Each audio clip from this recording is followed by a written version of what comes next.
చెల్లెళ్ళు అందరూ ఎలా ఉన్నారు? బాగున్నారా? నేనైతే చాలా బాగున్నానండి. అయ్య బాబోయ్, మటన్ చూడగానే మత్తిపోతోందా? మత్తి పోగొట్టేసే మెతుకు కూడా మిగిల్చకుండా మటన్ కర్రీని ఎలా చేసేలా చూసేద్దాం రండి. ముందుగా బాండీలో 3 స్పూన్స్ ఆఫ్ ఆయిల్ యాడ్ చేసేసుకొని ఆయిల్ హీట్ అయ్యేదాకా ఉండిచ్చేసుకొని ఇందులో ఉల్లిపాయలు, పచ్చిమిరపకాయ, కరివేపాకు వేసేసుకొని పచ్చివాసన అనేది పోయేదాకా బాగా మిక్స్ చేసేసుకోవాలండి.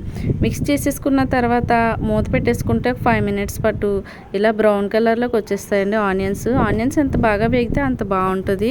అలాగే 1/2 కిలో మటన్ అయితే తీసుకుంటున్నానండి నేను. 1/2 కిలో మటన్లోకి కొద్దిగా ఒక 2 స్పూన్స్ ఆఫ్ అల్లం వెల్లుల్లిపాయ పేస్ట్ని కూడా యాడ్ చేసేసుకొని బాగా మిక్స్ చేసుకోవాలండి.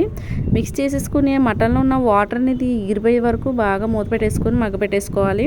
తర్వాత 2 స్పూన్స్ ఆఫ్ కారాన్ని యాడ్ చేసుకోవాలి, 2 స్పూన్స్ ఆఫ్ సాల్ట్ని యాడ్ చేసుకోవాలండి. యాడ్ చేసుకొని మీకు కారం సరిపడగా వేసుకోవచ్చండి. కారాన్ని ఉప్పును కూడా సరి చేసుకొని మళ్ళీ సరిపోతే వేసుకోండి.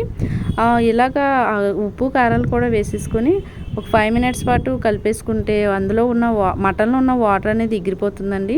తర్వాత ఇందులో ఒక లోటాడు వాటర్ని అయితే యాడ్ చేసుకోవాలి. మటన్ గట్టిగా ఉంటుంది కదా, మెత్తగా ఉడకాలంటే వాటర్ అనేది కొంచెం ఎక్కువగానే యాడ్ చేసుకోవాలండి.